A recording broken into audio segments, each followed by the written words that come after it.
Assalamualaikum warahmatullahi wabarakatuh.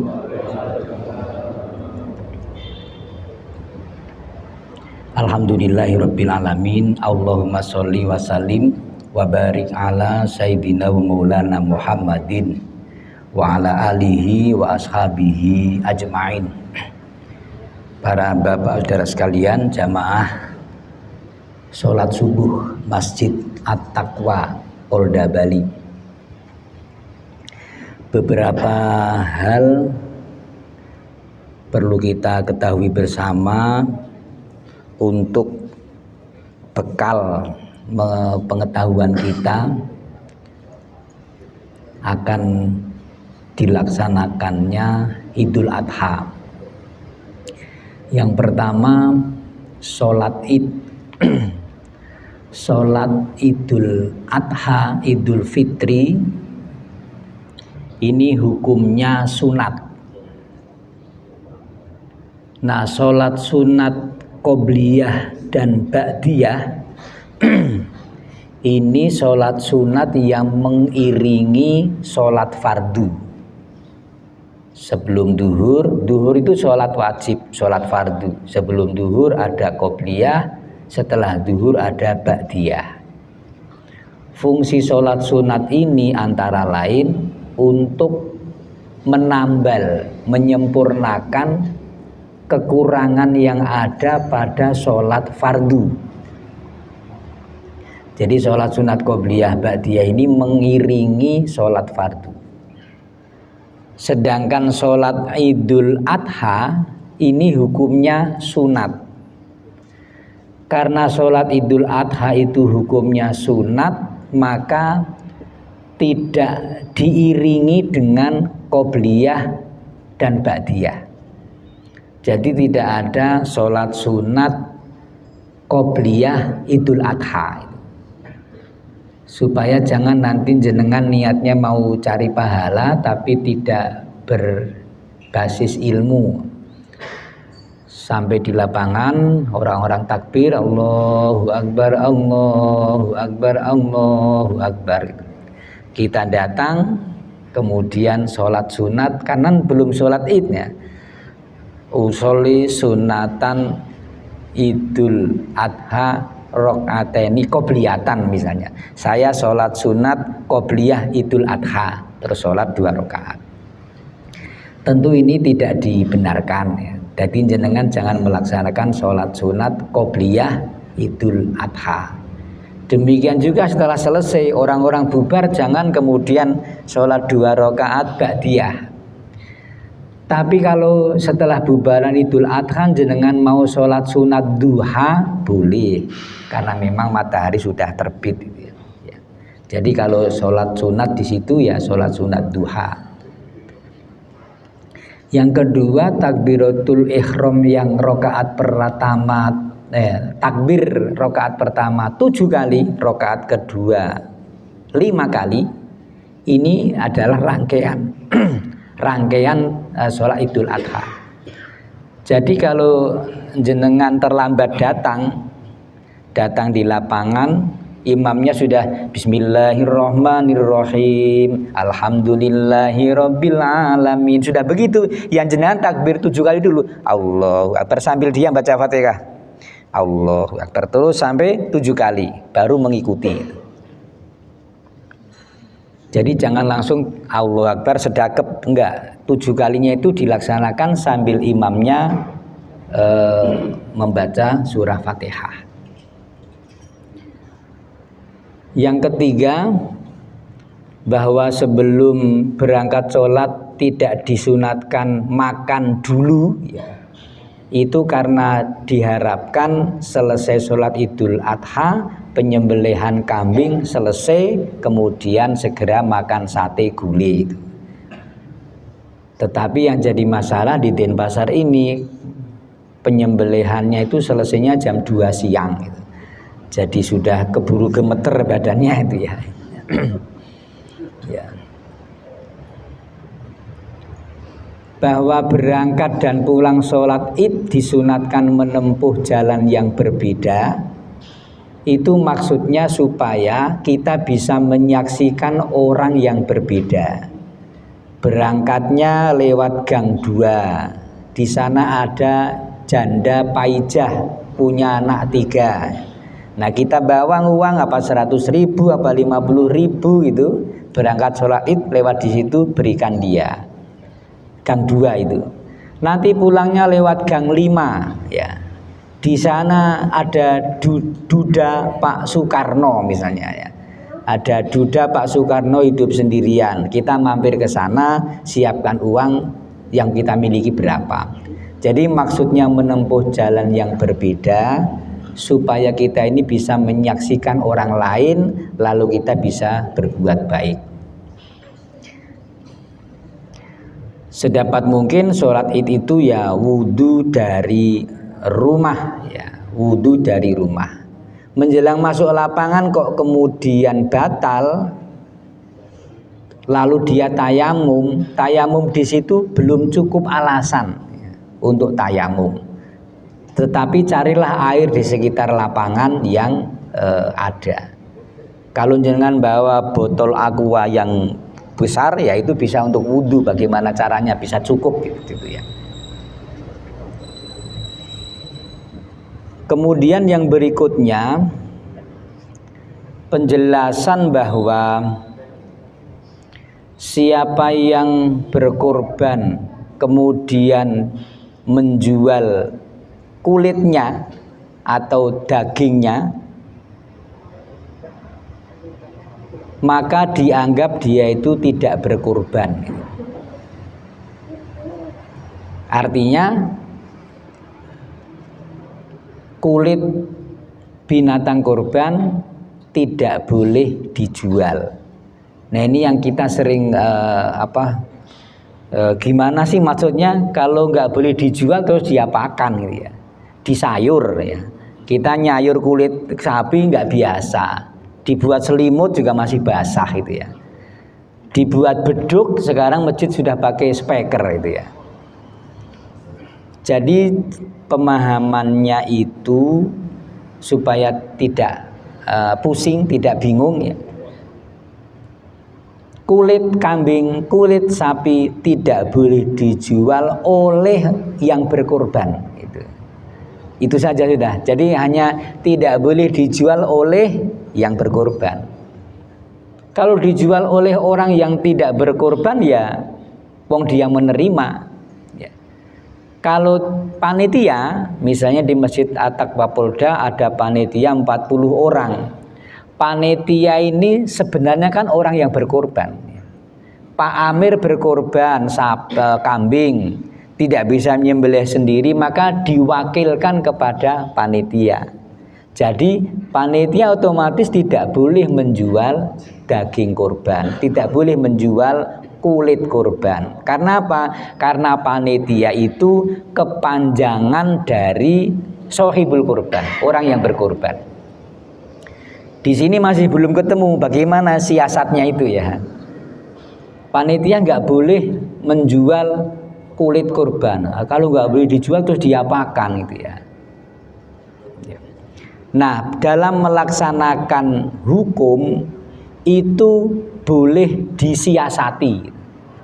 Boleh disiasati. Ada siasat hukum yang pernah dilakukan oleh Nabi Ayub. Wadhkur abdana Ayyuba, ceritakanlah tentang hamba kami yaitu Nabi Ayub. Irna darobbahu, ketika Nabi Ayub itu mengundang kepada Tuhannya, menyampaikan kepada Allah, ini masaniya syaitonu binus bin wa'adzabin. Ya Allah, ditimpa aku telah ditimpa setan dalam bentuk kelelahan, siksa dan kepayahan. Nabi Ayub ini seorang nabi diuji dengan penyakit yang kruget-kruget keluar dari kulitnya itu, belatung ya. Badannya di kulitnya rusak sampai istri-istrinya pada pergi meninggalkan, tinggal satu istri yang masih mau merawat Nabi Ayub. Menjelang mau sholat, belatung ini diambili satu-satu, tidak dibunuh, kemudian sholat. Ketika Nabi Ayub sudah habis perbekalannya, yang mau dimakan sudah tidak ada, maka istrinya ini dia ke pasar ya, mencari uang dengan cara menjual rambutnya. Jadi rambut istrinya ini dijual di pasar. Setelah istrinya pulang, Nabi Ayub ternyata tahu bahwa istrinya ini mendapatkan duit dari hasil menjual rambutnya. Maka Nabi Ayub itu kemudian sesumbar gitu ya. Nanti kalau saya sudah sehat, saya akan hukum cambuk sebanyak 100 kali gitu. Akan dipecut sebanyak 100 kali. Dengan kesabarannya itu Nabi Ayub sembuh. Nah, setelah sembuh dia akan melaksanakan hukumannya, memecut istrinya sebanyak 100 kali. Bisa dibayangkan, Nabi Ayub sudah sembuh, sudah sehat, mecut istri ini sebanyak 100 kali. Apa enggak babak belur itu nanti, dipecut sebanyak 100 kali itu. Tapi Allah memberi jalan, mensiasati ini. Ini saya baru mau menjelaskan bahwa pelaksanaan hukum itu bisa disiasati. Siasat yang benar ya, siasat yang benar. Kan kalau sholat tidak mampu berdiri bisa disiasati dengan cara duduk kan gitu ya. Duduk nggak bisa, disiasati lagi dengan cara tiduran miring atau terlentang.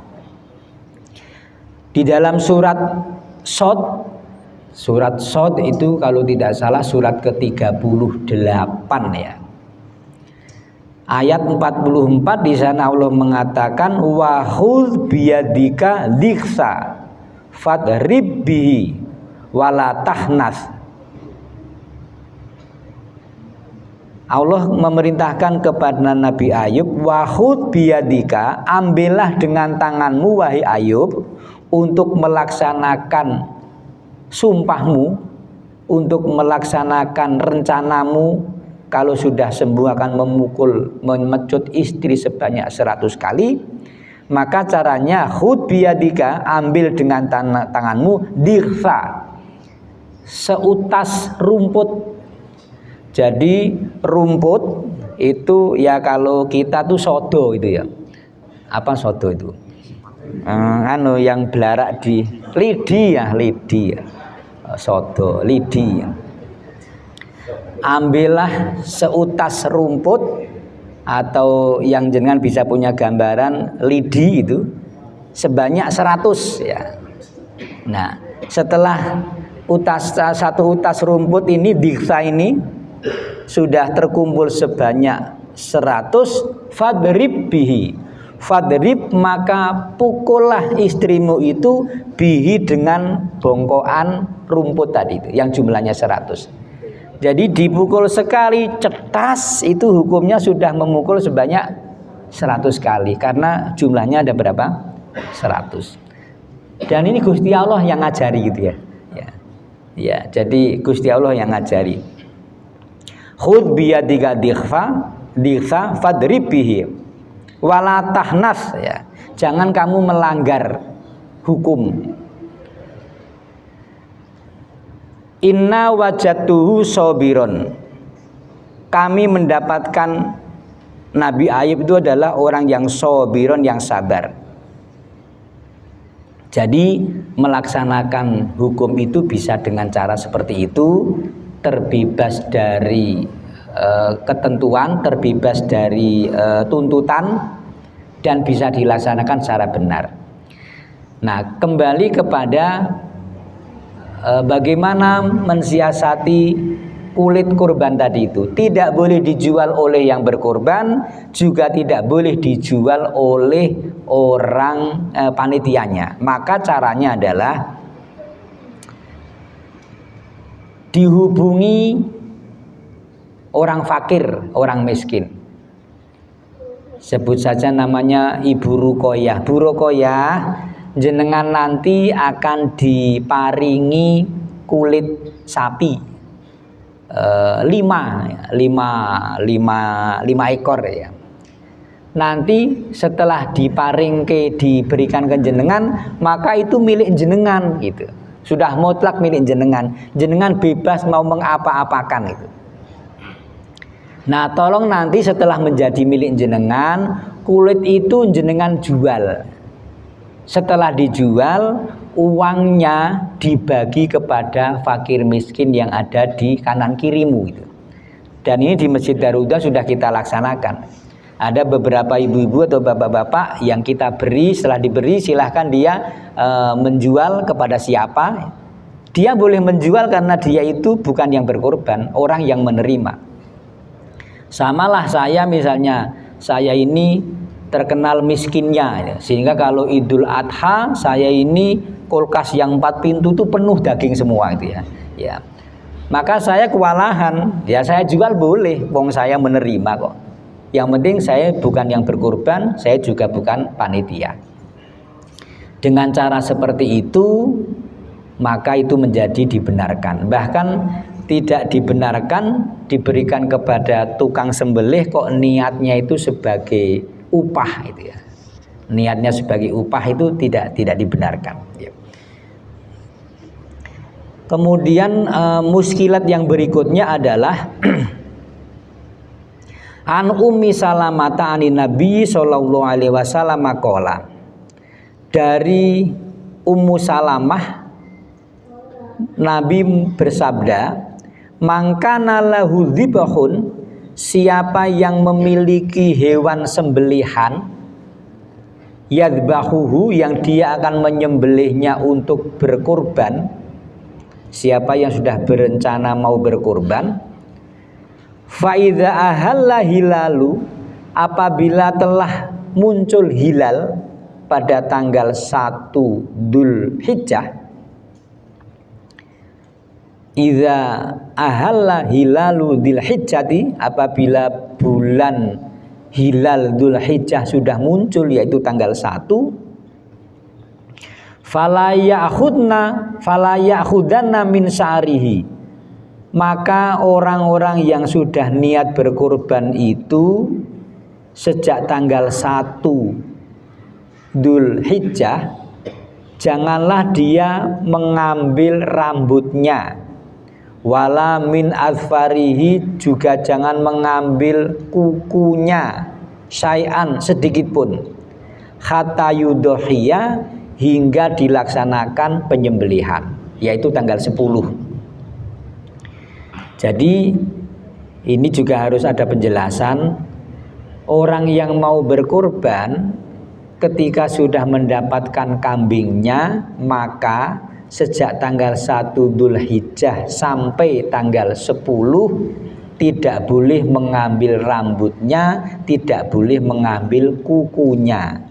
Lalu yang dipertanyakan, kukunya siapa, rambutnya siapa itu? Apakah rambut orang yang berkorban atau rambut kambing gitu ya?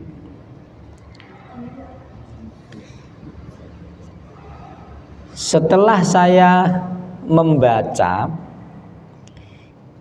ini, ada 2 penjelasan. Penjelasan yang pertama yang dulu pernah kita baca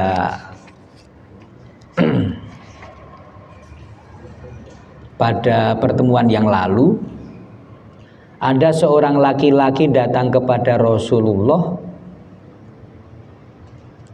aro'aita illam ajid illam manihatan ungsa afa udhi biha.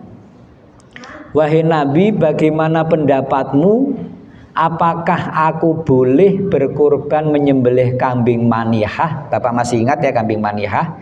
Kambing yang dipelihara untuk diperah susunya. Afa udhi biha, bolehkah aku berkurban menyembelih kambing manihah yang diperah susunya? Qala la, Nabi mengatakan jangan. Kamu jangan menyembelih kambing manihah, sebab kalau kambing manihah kamu sembelih, maka kamu tidak memiliki sumber kehidupan. Lalu Nabi memberi penjelasan, walakin ta'khudu min sa'arika wa adfarika wa taqusu saribaka wa tahliku anataka. Tapi kamu bisa menyambut Idul Adha itu dengan cara mencukur rambutmu, memotong kukumu, memangkas kumismu, wa tahliku anataka, dan mencukur habis bulu kemaluanmu. Fatil katamamu udhiyatika, itulah kesempurnaan kurbanmu indallah, di sisi Allah. Jadi orang yang tidak berkurban itu menyambut Idul Adha dengan cara memotong rambut, kuku, pangkas kumis, dan mencukur bulu kemaluan. Orang yang tidak berkurban. Nah, orang yang berkurban seperti yang tadi kita baca, supaya dia itu tidak memotong rambutnya sendiri, tidak memotong kukunya sendiri ya. Jadi kukunya orang yang berkurban. Sebab kalau yang dia kan mau berkurban, karena yang mau berkurban jangan motong rambut, jangan motong kuku. Sebaliknya, kalau yang tidak berkurban silahkan motong rambut, motong kuku ya. Jadi ada keseimbangan.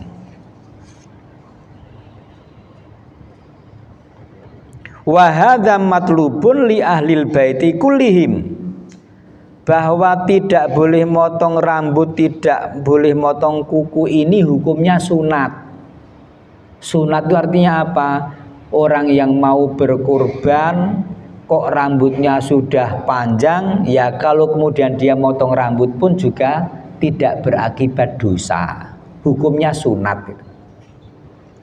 Bahkan penyusun kitab ini menulis wa hadza matlubun li ahlil baiti kullihim. Ini juga disunatkan anggota keluarganya.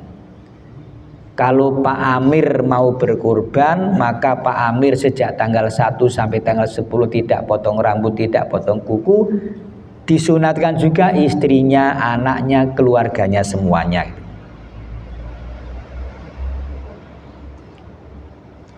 Tapi juga ada penjelasan yang lain yang mengatakan bahwa supaya binatang yang akan disembelih itu tetap sempurna. Kalau dikatakan supaya binatang yang akan disembelih itu tetap sempurna, berarti yang tidak dipotong adalah rambutnya kambing, kukunya kambing gitu ya. Jadi ini domir hi atau hu itu kembali kepada siapa?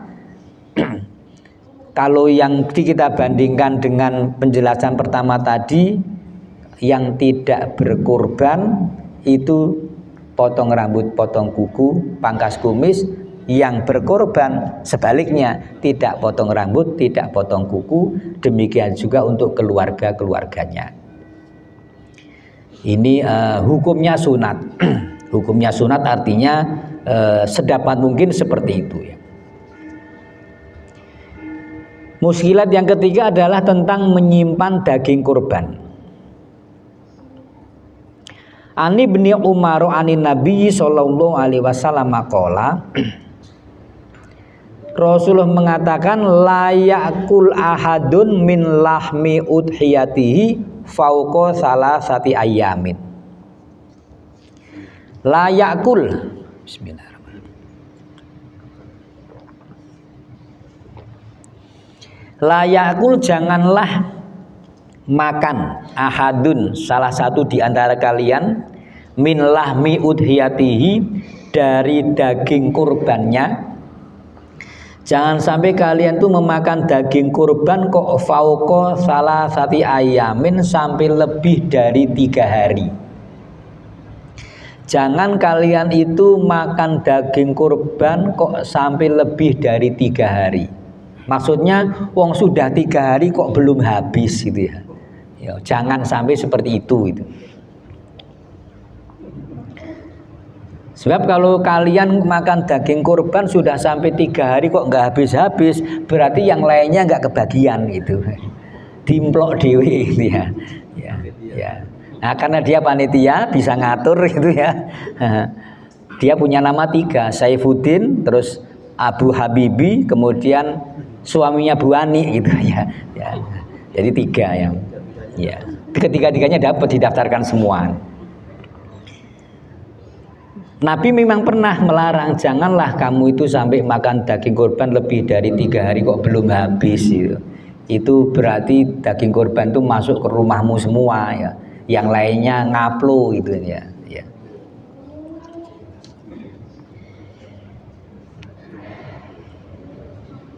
Padahal pada zaman Nabi itu belum ada kulkas ya. Belum ada kulkas ya. Kalau sudah punya kulkas biar sampai seminggu, taruh di freezernya masih bagus ya.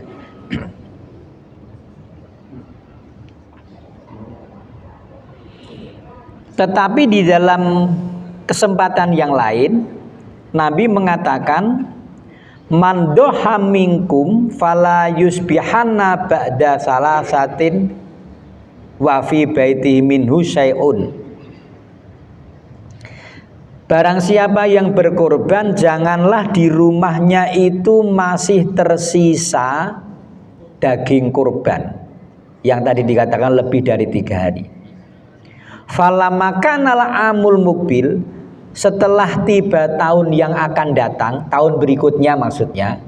Jadi Nabi itu mengatakan seperti itu tahun 2021 lah, misalnya begitulah ya. Tahun 2021 ini misal. Kemudian pada setahun berikutnya itu terjadi.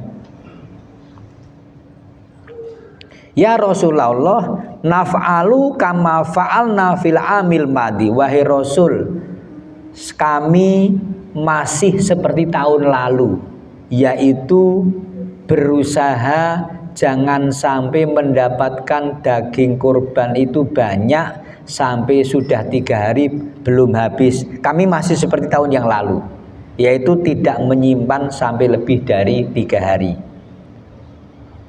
Sebaliknya hanya baru sehari, baru 2 hari sudah habis kami makan, karena kami mendapatnya sedikit gitu ya. Tapi kemudian Nabi mengatakan kulu wa at'imu waddakhiru, makanlah kalian daging kurban, bagikanlah daging kurban itu, waddakhiru, dan simpanlah. Jadi Nabi pada tahun berikutnya itu memperbolehkan menyimpan daging kurban. Fa inna dzalikal ama kana binnasi jahdun, karena tahun lalu itu masih paceklik gitu ya. Masih paceklik ya. Kalau kita Indonesia merasakan kemarin ketika musim corona, penyembelihan bahkan tidak diperbolehkan ya, nggak ada penyembelihan. Kalaupun ada itu sangat ketat ya. Nah sekarang ini sudah normal lagi. Rupanya juga terjadi di Indonesia ya. Jadi Nabi kemudian mempersilahkan menyimpan daging kurban di rumah masing-masing lebih dari 3 hari. Waktu Nabi melarang itu karena musim masih paceklik, jahdun ya, masih larang pangan, larang sandang gitu, larang sandang, larang pangan ya. Tapi setelah makmur maka diperbolehkan. Apa maksudnya ini? Supaya panitia ini betul-betul bisa memiliki data yang akurat, siapa yang harus menerima, jangan sampai nanti salah sasaran. Karena orangnya terkenal mendapatkan, ada orang miskin yang tidak terkenal sama sekali nggak mendapatkan ya. Bahkan dia beli sate pada tanggal 10 Dzulhijjah, apa ngenes seperti itu ya. Orang lain pada pesta dia beli sate itu ya. Saking tidak mendapatnya itu.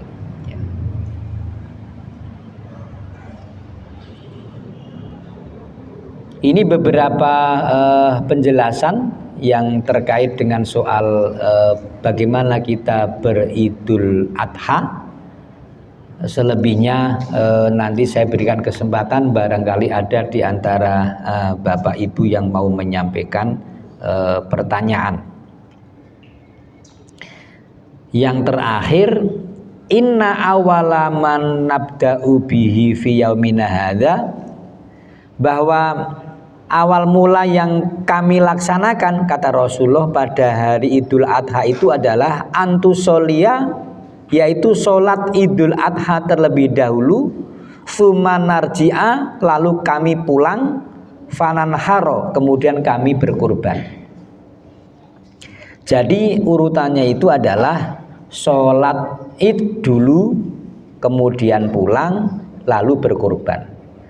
Faman fa'ala dzalika faqad asaba sunnatana. Siapa yang melaksanakan seperti itu, faqad asaba sunnatana, maka dia telah sesuai dengan sunnah kita.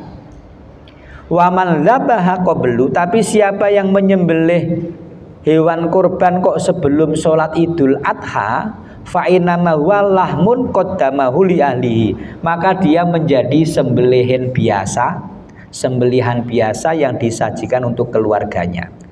Laisa minan nusuki, tidak tergolong ibadah nusuk, tidak tergolong ibadah nusuk, ibadah kurban, menyembelih kambing. Kenapa tidak termasuk kurban? Karena disembelih sebelum sholat id. Memang ya kita sendiri ada kesulitan kalau menyembelih sebelum sholat itu, bagaimana caranya, wong masih gelap gitu ya. Jadi sudah sesuai dengan aturan apa yang sering kita lakukan. Baik, sampai di sini penjelasan pada kali ini tentang beberapa muskilat di seputar kurban sholat id Idul Adha. Sebelum kami sudahi, saya berikan kesempatan, ada barangkali yang mau angkat tangan? Monggo Pak Haji Muhammad Dasir. Sini dulu ya. Waalaikumsalam warahmatullahi wabarakatuh. Pertama, di sini itu sering terjadi Pak, yang korban atau yang memberikan hewan korban itu di luar muslim atau non muslim, atau yang kedua perusahaan, contohnya Bali Pos lah yang sering diimplementasikan. Nah, dulu kita ya sering biasakan yang itu dipotong di luar untuk makan panitia. Nah, seperti itu apakah golongannya itu masuk dalam kaitannya korban atau bagaimana, sehingga kedudukan panitia untuk memotong di luar ini bagaimana? Bahkan ada pejabat Polda non muslim tapi dia saya ikut korban satu. Jadi Pak silakan, terima kasih. Tapi kita anggap itu sumbangan gitu. Nah, itu bagaimana? Yang kedua, masalah kulit tadi. Kita sering di sini dulu biasakan bahwa kulit ini kita serahkan kepada takmir yang biasa bersih-bersih, kemudian oleh takmir, anggaplah oleh takmir yang menjual itu, kemudian nanti uang itu dibagikan orang-orang yang bersih-bersih setelahnya. Ini bagaimana? Itu aja. Terima kasih. Ya. Yang berikutnya ada di sebelah mana ya? Monggo Bapak, silakan Pak Haji. Waalaikumsalam warahmatullahi wabarakatuh. Tadi Bapak sampaikan bahwa daging kurban tidak boleh dimakan sampai lebih dari 3 hari. Memang ini pernah saya alami juga pada saat kami kurban di Solo, karena di rumah itu tidak ada beberapa yang di kulkas itu sampai lama. Ini berarti sudah salah sama sekali. Yang kedua, fenomena yang sekarang ini yang pernah saya saksikan di TV, bahwa ada penerima daging kurban ini karena banyak, dia serahkan kepada pembuat abon, sehingga dia dibikin abon jadi bisa awet. atau mungkin dijual atau dimakan ini kan bisa sampai lama. Nah ini memang apa namanya, karena kekurangan pengetahuan itu, apakah ini akan mengganggu ibadah kita? Mohon penjelasan. Baik, ada dua pertanyaan. Pertanyaan yang kedua, bahwa yang dimaksud tidak boleh menyimpan daging kurban lebih dari 3 hari itu dulu ketika zaman masih paceklik gitu ya, masih paceklik, masih soro. Sebab kalau sampai ada orang kok dagingnya sampai 3 hari belum habis, itu tandanya orang lain nggak kebagian gitu ya. Dan itu sudah dihapus tahun berikutnya oleh Rasulullah ketika zaman sudah makmur. Dengan tegas kita katakan untuk sekarang ini, sekarang tahun 2022 ini, jenengan sudah bebas menyimpan daging kurban lebih dari 3 hari. Sudah bebas. Karena apa? Sekarang sudah tidak paceklik ya. Sudah makmur, semuanya bisa mendapatkan. Apalagi kita sudah memiliki alat nyimpan daging yang bisa sampai untuk 1 tahun. Kulkas ya, freezer ya, boleh ya. Jadi saya ulangi supaya kita bisa sama memahaminya, tidak boleh menyimpan daging kurban lebih dari 3 hari itu dulu ketika zaman masih paceklik. Untuk sekarang sudah tidak berlaku. Lalu karena sudah boleh disimpan lama, ya silakan mau disimpan lama dalam bentuk masih dalam bentuk daging di kulkas juga boleh. Mau dialih bentuk diserahkan ke tukang abon lalu menjadi abon sapi, lalu bisa dikirim ke anak-anaknya yang di pondok pesantren, itu juga boleh. Itu teknis ya, itu teknis, boleh, sangat boleh. Yang penting zamannya sudah zaman makmur, tidak ada monopoli seseorang yang mendapatkan lebih banyak. Kemudian yang pertanyaan pertama, bagaimana kalau ada orang berkurban tapi tidak beragama Islam? Sebut saja Pak Nyoman, Pak Made berkurban menyerahkan kambing ke masjid. Maka kambing itu kita terima dengan senang hati, disembelih membaca Bismillahirrohmanirrohim, maka kita yang menyembelih dapat pahala, yang membagi dapat pahala. Urusan yang bersedekah yang dia juga punya Tuhan, dia akan diganjar oleh Tuhannya dia gitu kan ya. Jadi kalau syarat orang berkorban itu orang yang berkorban dia beragama Islam. Tetapi korban ini kan ibadah sosial juga. Nusuk itu kan antaranya adalah ibadah sosial. Maka niat baik Pak Wayan, Pak Made ya harus kita sambut dengan baik ya. Kita sambut, kita terima. Bapak sebagai warga kami sekitar masjid, kami terima kurbannya, ya sudah bismillah, bismillah ya Allah, terimalah kurban ini dari kami, ya kami yang menyembelih ini gitu ya.